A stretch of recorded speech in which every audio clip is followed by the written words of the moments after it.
నా ప్రజలు నశించిపోతున్నారు, వట్టి చాకరీ చేస్తున్నారు, నా పిల్లలు పాడైపోతున్నారు, మగ పిల్లలు పుడితే వాళ్ళు సంపేస్తారు, ఆడపిల్లలు పుడితే వాళ్ళు ఉంచుకుంటున్నారు, ఆ దేశం నుంచి ఆ దేశాన్ని బయటికి తీసుకురామన్నప్పుడు మోసే అంటాడు, అయ్యా అంతమంది ఎలా తీసుకురావాలి? ఆ ఫరో అన్న రాజు దేశాన్ని పరిపాలన మనిషితో యుద్ధం చేయడానికి నాకు అంత శక్తి సరిపోతుందా? నువ్వు భయపడకు మోసే, ఫరో ఎదుట నీకు దేవునిగా నియమిస్తున్నాను,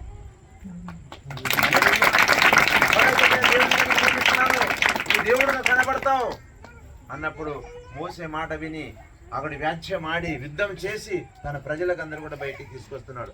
సముద్రం పాయలుగా అయిపోయింది, మోసే కర్రతో కొట్టాగా పాయలు అయిపోయిన తర్వాత బయటికి పాడుకుంటూ వచ్చాడు, కీర్తనలు పాడుకుంటూ వచ్చారు. మోసే గారు నిజంగా ఆ దేవుడు మోసేని పంపించాడు, వరాలించి పంపించాడు. అది ఎప్పుడైతే కర్రతో కొట్టగా సముద్రం చీరిపోయింది, పాయలైపోయింది. ఎండిన నేల మీద నడుచుకుంటూ మేము ఒడ్డును చేరుకున్నాం. ఎప్పుడైతే ఫరో గుర్రాలు రథాలన్నీ కూడా శత్రు సైన్యం అంతా ఎంటాడుతున్నప్పుడు దేవుడు మళ్ళీ సముద్రం మీద కలిపేశాడు, చనిపోయారు, సంతోషించారు. 3 దినములు వారు నడుచుకుంటే ఎప్పుడైతే మార చేరుకున్నారో మార నీరు ఎలా చేదై ఉన్నాయి కనుక వారు తాగలేపారు. అప్పుడు వాళ్ళు అనుకున్నారు, అయ్యా మోసే గారు ఆ దేశంలో మాకు నిజంగా మాకు ఎంత కష్టం ఉన్నా కానీ, ఎంత ఒట్టి చాకరీ చేసినా కానీ ఆ జీవితం మాకు బాగుంది, ఎందుకు తీసుకొచ్చారని చెప్పి మాస్టర్ మీద ఏం చేస్తున్నారంటే వాళ్ళు సనగుతున్నారు. హల్లెలూయా. ప్రభువైన యేసుక్రీస్తు మధ్య ఉండరా, సేవకుని మీద ఎప్పుడు సనగకూడదు. కష్టం వచ్చినప్పుడు, బాధ కలిగినప్పుడు, ఇబ్బంది కలిగినప్పుడు ఏం చేయాలి? ఇంకా పాస్టర్ గారికి ఫోన్ చేసి ఏం చెప్పలేము, పాస్టర్ గారు మాకు ఇబ్బందులు వచ్చినాయి, కొద్ది ప్రార్థన చేయండి, పాస్టర్ గారు ఆర్థిక ఇబ్బంది ఉంది, కొద్ది ప్రార్థన చేయండి, పాస్టర్ గారు మా ఇంట్లో మాకు అనారోగ్యంతో బాధపడుతున్నాం, ప్రార్థన చేయండి, పాస్టర్ గారు మేము ఎంత సంపాదించాం, చినిగిపోయి సంచులు వేసినట్టు మా జీవితం, ప్రార్థన చేయమని చెప్పి ప్రార్థన కోరేవారు ఉండాలి కానీ దూరంగా ఉండడానికి వీల్లేదు, పాస్టర్ గారి మీద అలగడానికి వీల్లేదు. హల్లెలూయా. ప్రభువైన యేసుక్రీస్తు వారు మాట్లాడుతున్నారు. అందుగురించి మోసే మీద సనుకున్నారు, వాళ్ళు మోసే మీద సనగడానికి మొదలు పెట్టారు, పాత జీవితం జ్ఞాపకం చేసుకుంటున్నారు. కానీ చాలా మంది ఈ కాలంలో పాత జీవితం జ్ఞాపకం చేసుకుంటే తెలుసా, ఒక్క దయ్యాన్ని దేవుడు ఎలగొట్టిన తర్వాత ఇంకా 7 తయారు చేస్తున్నాడు. ఏం చేస్తున్నాడు? ఇంకా 7 ఒక గ్యాంగ్ తయారు చేస్తున్నాడు. ఎప్పుడైతే యేసు ప్రభు నుంచి మీరు వెనక అడిగేస్తారో మిమ్మల్ని పట్టుకొని పీడిస్తామని, 7 తీసుకొచ్చి మీ కుటుంబంలో ఊడ్చి అమర్చి కాపురం పెట్టాలని, మీ జీవితం అంతా నాశనం చేయాలని చెప్పి వాడు ఎదురు చూస్తాడు. ఎవరు? వాళ్ళు లూసిఫర్. హల్లెలూయా. అందుకు అవకాశం ఇవ్వకూడదు.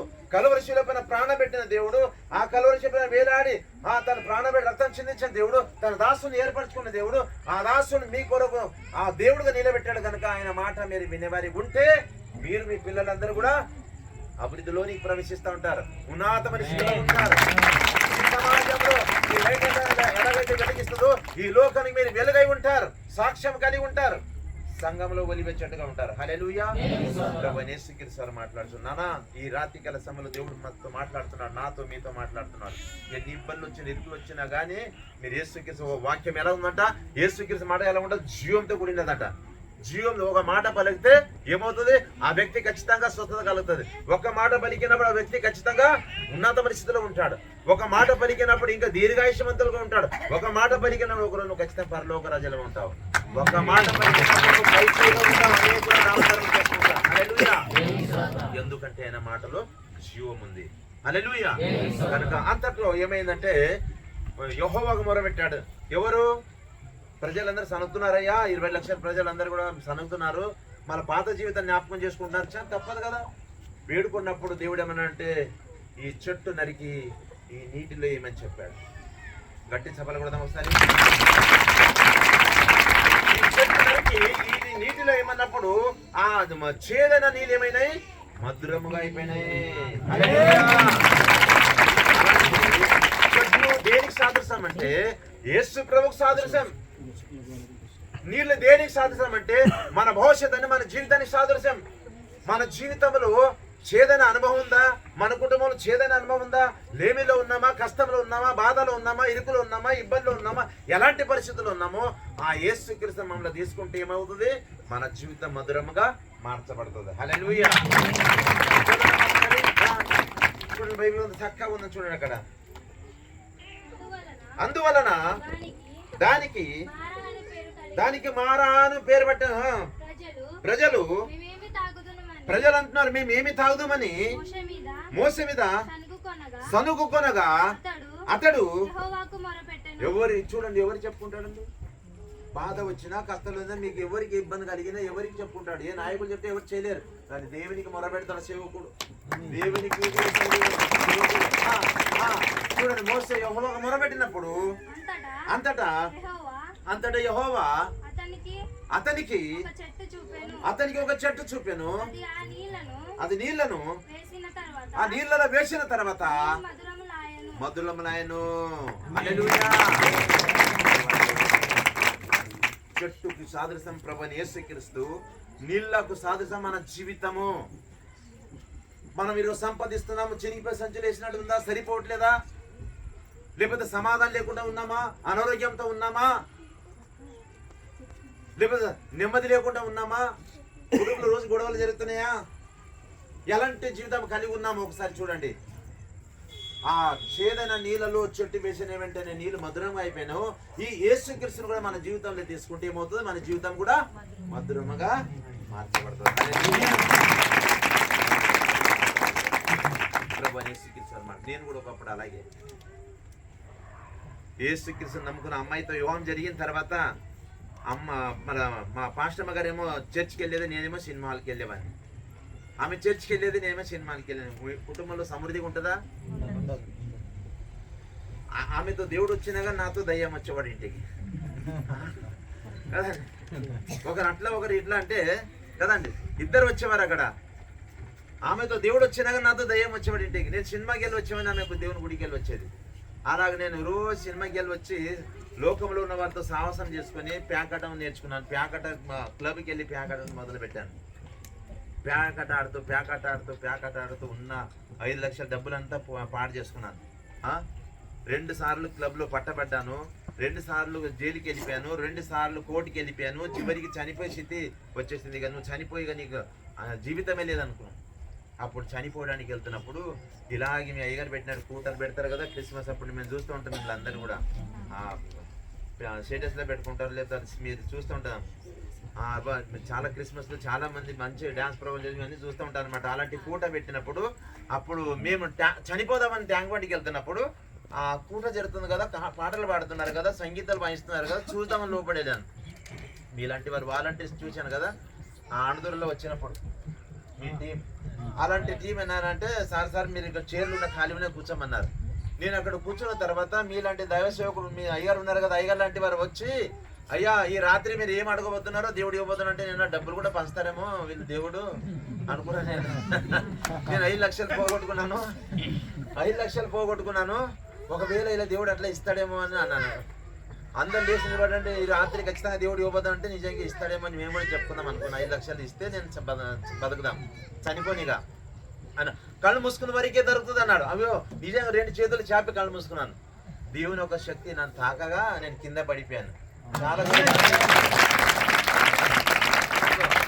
నాకు సోయలేదుగా. నేను ఏడుస్తున్నాడు బాధపడ గంట సేపు. వాలంటీర్స్ వచ్చి ఎత్తుకొని పోయి అంటే వేదిక పైన తీసుకెళ్లి పాస్టర్ దగ్గర పండబెట్టాను అన్నట్ట. అక్కడ బొరలాడుతున్నావు, కేకలు వేస్తున్నట్ట. నాకు సోయలేదు. పాస్టర్ గారు ప్రార్థన చేసిన తర్వాత నాలో ఉన్న 5 లక్షలు పాడు చేసిన, నా కుటుంబానికి పాడు చేసిన, నాకు సంపడానికి తీసుకెళ్తున్న డెవిల్స్ మా సేవకుడు ద్వారా దేవుడు ఏం చేశాడంటే దాన్ని కాల్చివేశాడు నన్ను. అప్పుడు దైవ సేవకుడి ద్వారా అప్పటి నుంచి సంఘములు యథార్థం కలిగి ఉన్నాను కనుక అప్పుడు దీవించడానికి దేవుడు మొదలు పెట్టాడు, ఆశ్రయించడానికి మొదలు పెట్టాడు. దేవుడు దాసులుగా చేసుకున్నాడు దేవుడు. హల్లెలూయా. పాస్టర్ గారు సాక్షి చేసుకుంటున్నారంటే నేను షూ తీసుకొచ్చి పాస్టర్ గారి దగ్గర పెట్టేవాడిని. విశ్వాస జీవితంలో మీలాగా రక్షించబడ్డాను కదా అలాగా. తర్వాత అయ్యగారు రెడీ అవుతున్నారంటే వాళ్ళ బ్యాగ్, బైబిల్ బ్యాగ్ నేను మోసేవాడిని. అయ్యగారు బండి తుడిచేవాడిని, సంఘంలో ఇవన్నీ కార్పెట్టేసేవాడిని. యథార్థం కలిగి జీవించడానికి మొదలు పెట్టాడు దేవుడు. హెచ్చించడానికి మొదలు పెట్టాడు, దీవించడానికి మొదలు పెట్టాడు. హల్లెలూయా. రాసే వరాలు ఇచ్చాడు, స్వస్థతను వరాలు ఇచ్చాడు. దేవుని దగ్గర ఉన్నప్పుడు చూడండి నమ్మకంతో పని చేసేవాడిని. నిన్నైనా దేవుళ్ళు నమ్మకంతో పని చేయాలి. వాళ్ళందరూ కూడా చూడండి ఎప్పుడైతే ఆ 20 లక్షల ప్రజలు ఇడిపించి రావడానికి దేవుడు స్థానంలో మోసేని ఏర్పాటు చేశాడు. దేవుడు నువ్వే దేవుడు అని చెప్పాడు. హల్లెలూయా. నేను కూడా దేవుడిని చూడలేదు, పాస్టర్ గారినే చూశాను. పాస్టర్ గారికి చెప్తున్న బోధనే విన్నాను, పాస్టర్ గారు చెప్పిన మాటలను ఆధారంగా చేసుకున్నాను కనుక ఈరోజు నా కుటుంబం అంతా కూడా మంచిగా ఉంది. పాస్టర్ గారు బోధ వింటే పాస్టర్ గారు చెప్పినట్టు మీరు నడుచుకుంటే మీరు మీ పిల్లలందరూ కూడా అభివృద్ధిలో వెళ్తారు. ఈ రోజు ఈ స్థితి ఉంది కదా, రేపటి కాల స్థితి ఉండదు. హల్లెలూయా. మాట్లాడుతున్నాం, చదువుకుందాం. ప్రభువైన యేసుక్రీస్తు చూడండి, అక్కడ ఆయన అక్కడ ఏం చెప్పాడంట, ఆ కట్టడలను విధులను వారికి నియమించి వారి ఏం చేశాడంటమా, మన తండ్రి మన సంతాడా పరీక్షించాడట అక్కడ. అంటే నా పిల్లలకి ఎర్ర సముద్రం చీల్చిన తర్వాత వారు ఎంతో కీర్తనలు పాడారు, సంతోషించారు. అయ్యా మా దేవుడు సముద్రం పాయలుగా చేశాడు, ఇక మన మంచి జీవితం. చిన్న చేదన నీరు దొరికినందుకు పాత జీవితాన్ని గుర్తు చేసుకున్నారు. నానా ఎప్పుడు కూడా అలా చేసుకోకూడదు. ఉపవాసం ఉండే రోజులు వస్తే ఉపవాసం ఉందాం, మన భక్తిని పాడు చేసుకోకూడదు, మన విశ్వాసాన్ని పోగొట్టుకోకూడదు. వీళ్ళు ఏం చేశారంటే పాత జీవితాన్ని జ్ఞాపకం చేసుకున్నారు. దేవుడు అక్కడ ఏం చేశాడు, ఈ చెట్టును చూపించే చెట్లు నీళ్ళు, ఆ నీళ్లు మధురంగా అయిన తర్వాత పశువులేమి మనుషులేమి అందరూ కూడా సమృద్ధిగా తాగగలిగారు. కనుక అక్కడ దేవుడు ఏమంటాడు, వారిని పరీక్షించాడంట. నా పిల్లలు ఏమనుకోండి, ఎప్పుడు సమృద్ధిగా ఇచ్చాడు కదా, కానీ ఒకసారి వారికి లేకుండా చేద్దాం ఏమనుకుంటారని పరీక్షించాడంట. కానీ మన జీవితంలో ఒకసారి పరీక్షలు ఉంటాయి.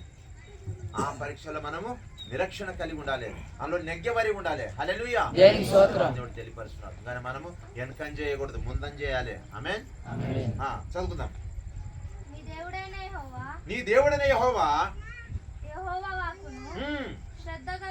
నీ దేవుడైన మాట శ్రద్ధగా విని ఆయన దృష్టికి న్యాయమైనది చేసి ఆయన ఆజ్ఞలకు విధేయులై ఆయన కట్టడలన్నిటిని అనుసరించి నడిచిన ఎడల నేను ఐగుప్తులకు కలగజేసిన రోగములలో ఏది నీకు రాని అని అంటాడు. గట్టి సభలు.